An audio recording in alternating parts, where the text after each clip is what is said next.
diyarım menin gül açan mekan.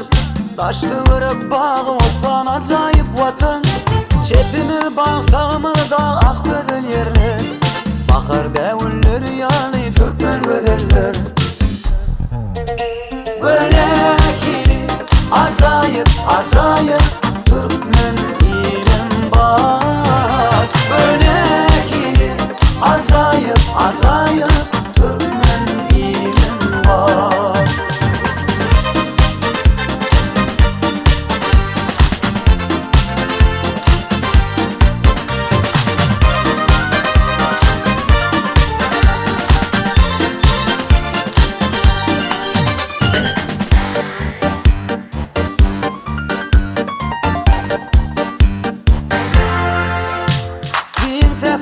Bakçı bağlı dağlar ovadan, Tomuz kışı güydü kendi yağlar ovadan. Gelin görün menin şehri acıp yurdum var. Tarifini sayrayan aydın tadım var.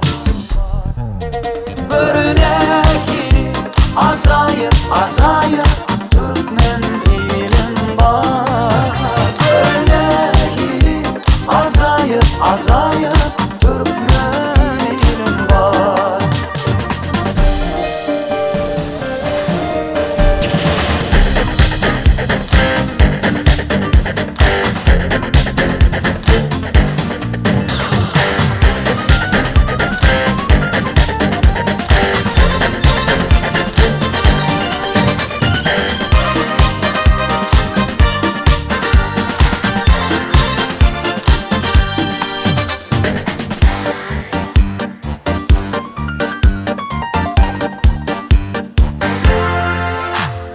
Güneşli diyarım benim gül açyan mekan.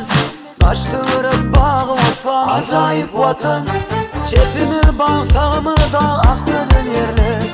Asıllı sade görkanı Türkmen gözeller. Gönekili acayip acayip Türkmen ilim var. Gönekili acayip acayip Türkmen ilim var. Gönekili acayip acayip Türkmen ilim var. Gönekili acayip acayip